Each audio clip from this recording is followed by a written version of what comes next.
북유럽의 작은 나라 덴마크가 세계 최고 부국들을 제치고 가장 완벽한 경제 모델을 만들어냈습니다. 인구는 600만도 안 되고 석유나 천연가스 같은 자원도 거의 없으며 세금은 세계에서 가장 높은 수준입니다. 그런데도 이 나라 사람들은 세계에서 가장 행복하고 부유한 삶을 누리고 있죠. 사실 덴마크는 성공할 이유가 전혀 없어 보이는 나라였습니다. 국토 면적은 한국보다도 작고 기후는 춥고 습하며 지하 자원이라곤 찾아보기 힘들어요. 게다가 생산되는 모든 상품의 절반에 가까운 세금을 부과하고 있고 개인 소득세는 최고 58%까지 올라가며 거의 모든 물건을 살 때마다 25%의 부가세를 내야 합니다. 이런 조건이라면 경제학 교과서상으론 완전히 망해야 정상입니다. 높은 세금 때문에 기업들이 떠나가고 사람들은 일할 의욕을 잃고 경제 성장은 멈춰서야 맞죠. 그런데 현실은 정반대입니다. 덴마크는 지구상에서 가장 번영하는 나라 중 하나가 됐고 경제는 안정적으로 성장하며 글로벌 대기업들이 줄줄이 나오고 있어요. 더 놀라운 것은 다른 선진국들이 부채 증가와 임금 정체로 허덕이는 동안 덴마크는 점점 더 부유해지고 있다는 점입니다. 노르웨이처럼 석유로 떼돈을 번 것도 아니고 스웨덴처럼 글로벌 테크 대기업들의 지원을 받는 것도 아닌데 말이에요. 오히려 여러 면에서 이 두 나라보다 성과가 더 좋거든요. 덴마크가 항상 부자 나라였다고 생각하기 쉽지만 역사의 대부분 기간 동안은 전혀 그렇지 않았어요. 수백 년 동안 덴마크는 가난한 농업 국가였습니다. 독일, 영국, 프랑스 같은 이웃 나라들이 산업혁명으로 급속히 발전하는 동안 덴마크는 여전히 농업과 어업, 소규모 무역에만 의존하고 있었거든요. 2차 대전 이후 모든 게 바뀌기 시작했어요. 덴마크는 1940년부터 1945년까지 나치 독일의 점령을 받았지만 다행히 대부분의 기반 시설은 파괴되지 않고 살아남을 수 있었습니다. 그때 덴마크는 중요한 기로에 섰죠. 계속해서 생산성 낮은 농업 경제를 유지할 것인지 아니면 과감하게 현대화하고 급속히 성장하는 세계 무역에 뛰어들 것인지 선택해야 했어요. 결국 두 번째 길을 택했습니다. 그 후 몇십 년 동안 덴마크는 경제를 완전히 개방하고 북유럽 이사회와 유럽 자유무역연합 그리고 나중에 유럽연합이 되는 유럽 경제공동체에 차례로 가입했어요. 세계 최대 무역 블록에 통합되면서 덴마크는 거대한 새로운 시장에 접근할 수 있게 됐고 덕분에 덴마크 산업들이 작은 국내 시장을 훨씬 뛰어넘어 확장할 수 있었습니다. 교육이 첫 번째 대규모 투자 분야였습니다. 대학 교육이 완전 무료가 됐고 직업훈련도 무료로 제공되기 시작했죠. 대부분 다른 선진국에선 사람들이 젊을 때 교육을 받고 그 지식으로 평생을 버텨나가야 하는 반면 덴마크는 평생교육에 국가적 노력을 기울여서 근로자들이 계속해서 새로운 기술을 익히고 변화하는 환경에 적응할 수 있게 했어요. 그 다음엔 보편적 의료보험이 도입됐어요. 의료비 때문에 가족이 파산하고 기업들이 어려움을 겪는 다른 많은 나라들과 달리 덴마크는 모든 국민에게 양질의 의료 서비스를 보장했습니다. 이건 단순히 좋은 사회 정책이 아니라 신중한 경제 전략이었죠. 건강한 근로자들은 병가를 덜 쓰고 더 오래 일할 수 있어서 결국 더 많은 사람이 경제활동에 참여하게 됐거든요. 하지만 이 모든 것들이 공짜로 이뤄진 건 아닙니다. 1960년대 후반 덴마크는 정말 급진적인 결정을 내렸어요. 정부가 복지국가를 대폭 확대해서 무료 의료, 무료 교육, 사회보장을 위해 훨씬 높은 세금을 부과하기로 한 거였죠. 1965년에 GDP 대비 세금 비율이 29%에서 거의 48%까지 올라갔습니다. 비판론자들은 대부분 경제학자들이 그러듯이 높은 세금이 기업들의 경쟁력을 떨어뜨릴 거라고 경고했어요. 그런데 실제로는 예상과 완전히 다른 일이 일어났습니다. 높은 교육 수준과 건강한 국민이 덴마크의 가장 큰 경쟁 우위 중 하나가 된 거예요. 물론 그것만으로 덴마크가 부자가 된 건 아니라 진짜 고부가 가치 혁신을 가능하게 해준 토대가 된 거죠. 예를 들어 노보 노리스크를 보세요. 1923년에 설립된 이 덴마크 제약 대기업은 당뇨병 치료라는 틈새 분야에 집중해서 세계적인 리더가 됐어요. 지금 이 회사는 전 세계 인슐린 공급량의 약 3분의 1을 담당하고 있고 최근엔 체중 감량 의약품 분야에서도 엄청난 성공을 거두고 있습니다. 덕분에 노보 노르디스크는 최근 유럽에서 가장 가치 있는 기업이 됐어요. 전 세계 해상 무역의 15%를 담당하는 덴마크 해운회사 머스크도 있죠. 1904년에 설립된 머스크는 북해와 발트해 쌓이라는 덴마크의 전략적 위치를 활용해서 공격적으로 확장했습니다. 지금 이 회사는 세계에서 가장 큰 해운 회사 중 하나고 현재 글로벌 무역 규모가 그 어느 때보다 크니까 더욱 중요한 역할을 하고 있어요.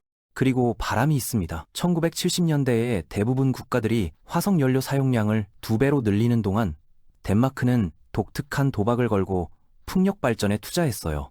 당시엔 정말 이상해 보였죠. 지금으로부터 50년도 더 전 일이니까 그때는 환경 문제에 대한 인식이 지금과는 완전히 달랐거든요. 석유와 천연가스가 여전히 전 세계 에너지 산업의 핵심이었고 재생에너지는 비싸고 믿을 수 없는 것으로 여겨졌어요. 그런데도 덴마크는 이 길을 고집했습니다. 오늘날 그 투자는 엄청난 성과를 거두고 있어요. 덴마크는 현재 전력의 52% 이상을 풍력만으로 생산하고 있는데 이는 다른 대부분 선진국보다 훨씬 앞선 수치입니다. 에너지 안보가 중대한 이슈가 되고 있는 상황에서 이것만으로도 큰 성과가 되겠지만 그 지식을 상업화하기도 했어요. 그렇다면 특히 세계에서 가장 높은 세율을 가진 나라에서 이런 현상이 어떻게 계속 유지될 수 있을까요? 기업들이 겁먹거나 성장을 늦추거나 국제 경쟁력을 잃지 않는 이유는 뭘까요? 답은 덴마크가 얼마나 많은 세금을 걷느냐가 아니라 어디에서 세금을 걷느냐에 있습니다. 기업과 임금에 많은 세금을 부과하는 나라들과 달리 덴마크는 세금 부담의 대부분을 개인 소비와 소득으로 옮겨놨어요. 덴마크에선 최고 한계 세율이 58%를 넘을 정도로 높아요. 그리고 부가가치세는 25%로 세계에서 가장 높은 수준이죠. 근로자들에겐 악몽같이 들릴지 모르지만 그 대신 얻는 것도 있어요. 법인세는 상대적으로 낮습니다. 덴마크 법인세율은 단 22%에 불과해서 OECD 평균인 23.6%보다 낮고 독일의 30.1%나 프랑스의 26.2%보다 훨씬 낮아요. 이는 기업이 고용하고 재투자하고 확장할 때 직면하는 장벽이 적다는 뜻입니다. 그리고 효과가 있어요. 덴마크는 현재 유럽에서 창업률이 가장 높은 나라 중 하나거든요. 이 정책은 기업가들에게 보조금과 최소한의 관료주의, 그리고 이익을 처벌하는 대신 재투자를 보상하는 세금 시스템을 제공합니다. 실제로 세계은행은 디지털 우선 행정과 간소화된 규제 덕분에 덴마크를 세계에서 사업하기 가장 쉬운 국가 중 하나로 평가했어요. 그래서 코펜하겐 같은 도시가 유럽 전역의 창업가들과 투자자들을 끌어들이는 주요 스타트업 허브가 된 거죠. 문제는 결국 기업 수익이 개인에게 분배된다는 점입니다. 주주들은 사업 이익만으론 먹고 살 수 없으니까 배당금이나 주식 매각을 통한 자본 이득을 얻어야 하거든요. 하지만 덴마크의 호남 모델은 기업의 삶을 편하게 만들 뿐만 아니라 근로자들의 삶의 위험도 줄여줍니다. 스웨덴이나 노르웨이처럼 덴마크도 강력한 근로자 보호 제도를 갖고 있지만 플렉시큐리티라는 독특한 시스템을 통해 고용과 해고를 쉽게 만들면서도 근로자에게 강력한 안전망을 제공해요. 프랑스나 이탈리아처럼 엄격한 노동법 때문에 해고 비용이 많이 들고 법적으로 복잡한 나라들과 달리 덴마크 기업들은 최소한의 제약으로 직원을 해고할 수 있습니다. 하지만 가장 중요한 차이점은 근로자가 해고돼도 뒤처지지 않는다는 거예요. 그 대신 해고된 직원은 근무 경력과 노조 협약에 따라 최대 2년 동안 이전 급여의 최대 88%를 받을 수 있어요. 덴마크는 그냥 혜택만 주는 게 아니라 근로자들에게 직업 훈련과 기술 향상, 새로운 일자리 찾기를 통해 적극적으로 도움을 줍니다. 결과는 기업들은 사람 고용하는 걸 두려워하지 않고 근로자들은 일자리 잃는 걸 두려워하지 않아요. 이 모든 것이 덴마크가 세계에서 가장 높은 노동시장 참여율을 보이는 이유고 취업 가능 연령 성인의 78% 이상이 활발하게 고용되어 있어요. 따라서 이론적으로는 사람들이 일자리를 유지하는데 더 많은 동기를 가져야 합니다. 그런데 문제는 이거예요. 강력한 사회복지 시스템에서 높은 세금이 효과를 발휘하려면 사람들이 정부를 신뢰해야 하는데 덴마크 사람들은 정말로 그렇게 하고 있어요. 모든 북유럽 국가들이 신뢰와 투명성 면에서 높은 점수를 받았지만 덴마크가 종종 목목 맨 위에 올라가죠. 정부 지출은 투명하고 서비스의 질은 높으며 국민들은 세금 낸 대가로 무엇을 얻는지 알고 있기 때문에 높은 세금을 부담이 아니라 투자로 여깁니다. 불평등이 낮은 이유도 바로 그런 신뢰 때문이에요. 덴마크는 인구 전체에 소득이 얼마나 고르게 분포되어 있는지를 측정하는 지니 계수로 봤을 때 세계에서 소득 불평등이 가장 낮은 나라 중 하나입니다. 덴마크의 지니 계수는 0.27로 두 나라 모두 어떤 형태로든 복지 제도를 갖고 있음에도 불구하고 미국의 0.43, 영국의 0.33에 비해 훨씬 낮아요. 이런 소득 평등을 가장 확실하게 보여주는 지표 중 하나가 CEO가 일반 근로자에 비해 얼마나 많이 버는지입니다.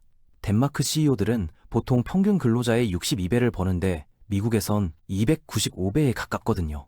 덴마크는 정책을 통해서도 불평등을 줄이고 있어요. 저소득층은 개인 공제와 누진세 제도의 혜택을 받습니다. 이런 정책 덕분에 덴마크의 일부 저소득 가정들은 사실상 마이너스 소득세율을 내게 되어 낸 것보다 더 많은 지원을 받을 수 있어요. 주택 정책도 도움이 됩니다. 덴마크 주택 소유자들은 서로 다른 주택 사이에서도 최대 30년 동안 고정 주택담보대출 금리를 이전할 수 있어요. 동시에 덴마크는 저소득층 가정에 상당한 임대주택 지원을 제공해서 주요 도시에서도 주택비를 감당 가능한 수준으로 유지하고 있어요. 이 모든 것이 희귀한 결과를 만들어냈는데 바로 성장을 주도하는 강력하고 안정적인 중산층이죠. 네, 덴마크 모델은 효과가 있어요. 하지만 더 큰 의문이 생깁니다. 다른 나라들이 실제로 이를 따라할 수 있을까요?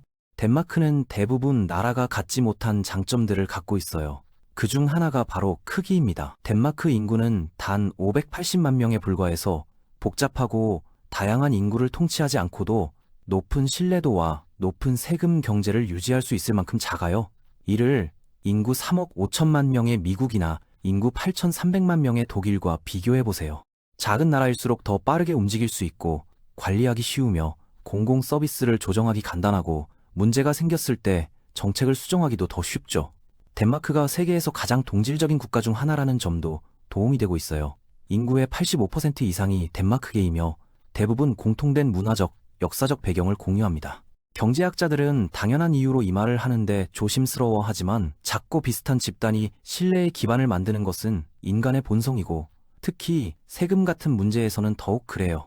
갤럽 여론조사에 따르면 덴마크 국민의 89%가 정부가 세금을 효율적으로 사용한다고 믿기 때문에 기꺼이 세금을 낸다고 답했어요. 이제 미국과 비교해보세요. 미국에선 연방정부가 옳은 일을 할 것이라고 믿는다고 답한 사람이 17%에 불과합니다. 신뢰도가 낮은 사회에서 높은 세금은 도둑질로 여겨지죠. 사람들은 돈이 낭비된다고 생각하고 수십 년간의 정치적 교착 상태와 기업 로비, 부풀어진 관료주의가 그런 믿음을 더욱 강화할 뿐이에요. 하지만 덴마크의 장점은 신뢰만이 아닙니다. 지리적 이점과 무역에서도 혜택을 얻고 있어요. 덴마크는 유럽 중심부에 위치해서 지구상에서 가장 부유한 시장들 중 일부에 둘러싸여 있거든요. 수출의 약 72%가 유럽 국가들로 향하고 무역 중심 경제는 안정적인 국제관계 덕분에 번영하고 있어요. 이제 이를 브라질과 비교해보세요. 브라질 수출은 콩이나 철광석 같은 변동성이 큰 원자재에 크게 의존하고 있습니다. 세계 가격이 떨어지면 경제가 타격을 받죠. 따라서 덴마크식 고세율, 고복지 모델은 심각한 소득 불평등과 취약한 제도, 정치적 불안정을 가진 경제에서는 유지하기 훨씬 더 어려울 거예요. 그리고 역사가 있습니다. 덴마크는 하룻밤 사이에 이 모델을 만든 게 아니에요. 정부와 기업, 노동계 간의 신뢰를 바탕으로 수십 년에 걸친 점진적 개혁과 세밀한 조정이 이루어진 결과죠. 정치적 불안정과 취약한 제도, 부패 역사를 가진 국가들은 비슷한 시스템을 구현하는데 어려움을 겪을 거예요. 그럼 다른 나라들도 덴마크 모델을 그대로 복사해서 붙여넣을 수 있을까요? 그렇지는 않지만 그로부터 배울 수는 있을 겁니다.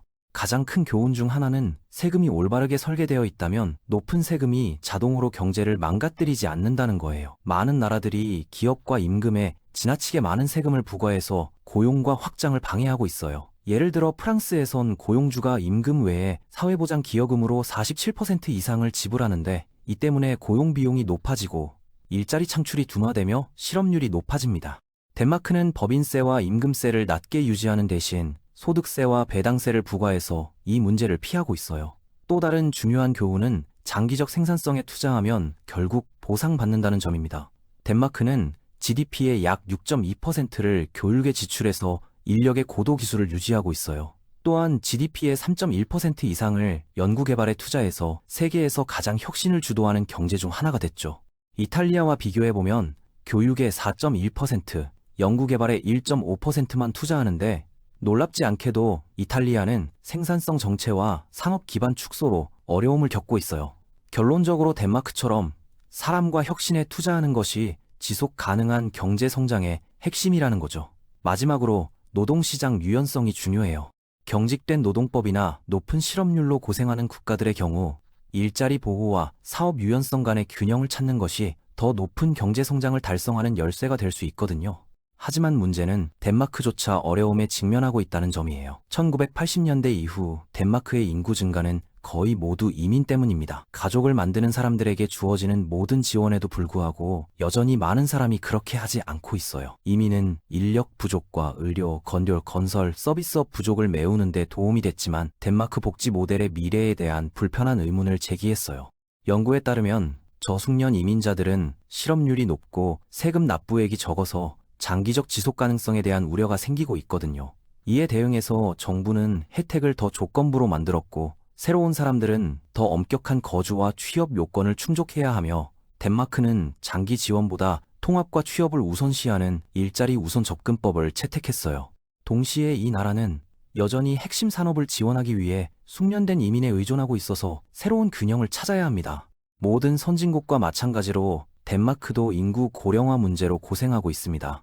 지금 덴마크 국민 5명 중 1명은 65세 이상이고 인구 고령화로 의료비가 증가하면서 취업 연령대 납세자는 줄어들고 연금 시스템에 대한 압박은 커지고 있어요.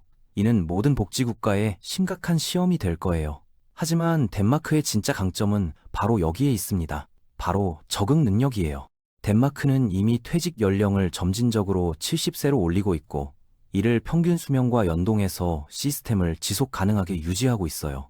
덴마크는 유럽에서 가장 빠른 속도로 공공 서비스를 디지털화하고 있으며 92%가 넘는 덴마크 국민이 디지털 아이디를 사용해서 의료와 은행, 정부 포털에 접속하고 있습니다. 또한 로봇 보조 수술부터 병원의 AI 기반 진단까지 의료 혁신에 엄청난 투자를 하고 있어요. 덴마크는 자율 농업부터 스마트 항구 물류까지 산업 전반에 걸쳐 자동화와 AI를 실험하고 있고 머스크의 경우 머신러닝을 통해 이미 글로벌 운송 경로를 최적화하고 있어요. 오랫동안 덴마크의 가장 큰 자산은 국민이었어요. 국가가 그들에게 많은 투자를 했고 그 대가로 그들로부터 많은 것을 기대했죠. 이 사람들이 나이를 먹어가면서 이 나라는 국민이 채워주지 못하는 부분을 메우기 위해 이런 기술들이 필요하게 될 거예요. 다행히도 덴마크는 막대한 부와 이런 기술들이 사람들을 대체하는 게 아니라 지원하는 데 사용될 것이라는 신뢰를 바탕으로 아마 이런 도전들에 대처할 수 있는 세계에서 가장 유리한 위치에 있는 나라 중 하나일 거예요. 좋습니다. 이 모든 걸 염두에 두고 이제 덴마크를 경제 설명 리더보드에 올려볼 차례입니다. 규모부터 보면 덴마크 GDP는 4,200억 달러 조금 넘어요. 그렇게 크지는 않지만 뉴욕시보다 인구가 적은 나라로서는 여전히 존경할 만한 수준이죠. 인구는 580만 명에 불과하지만 1인당 GDP는 약 7만 6천 달러로 세계에서 가장 높은 수준이에요. 이는 독일, 영국, 네덜란드, 심지어 석유로 거의 무한한부를 쌓은 카타르보다도 많은 수치입니다. 여전히 미국보다는 약간 뒤처지지만 국민들이 그 수준에 도달하기 위해 미국만큼 열심히 일할 필요는 없어요. 안정성과 신뢰성도 뛰어나죠. 덴마크는 전 세계에서 가장 신뢰받고 투명하며 잘 운영되는 민주주의 국가 중 하나입니다. 폭발적이지는 않지만 꾸준한 성장세를 보이고 있어요. 하지만 경제적 충격이 있는 세상에서 이미 부유한 나라로서 안정적인 성장은 나쁜 게 아니죠. 경제는 높은 생산성과 스마트한 혁신, 강력한 수출에 힘입어 성장해왔으며 특히 해운과 농업, 재생에너지 분야에서 두드러졌어요. 마지막으로 산업입니다. 덴마크는 작은 나라임에도 불구하고 체급을 뛰어넘는 힘을 갖고 있어요. 이곳엔 유럽에서 가장 가치 있는 기업인 노보, 노르디스크, 세계 최대 해운 대기업 중 하나인 머스크, 그리고 풍력 에너지 분야의 글로벌 리더인 베스타스가 있거든요. 급성장하는 스타트업에서 막대한 연구개발 투자에 이르기까지 이곳은 진정한 혁신의 중심지예요. 덴마크는 10점 만점에 평균 8.2점을 받아 리더보드에서 상위권에 올랐습니다. 덴마크의 성공은 우연도, 행운도 아닙니다. 사람에 대한 투자, 혁신, 그리고 높은 신뢰가 만들어낸 장기적 결과죠. 자원도 적고 시장도 작은 나라가 세계 최고 수준의 경제 모델을 만든 건 시스템의 설계가 성장의 시작이라는 사실을 보여줍니다. 오늘 내용이 도움이 되었다면 구독과 좋아요 부탁드립니다. 다음 영상에서 또 다른 나라의 경제 비밀을 알아보겠습니다.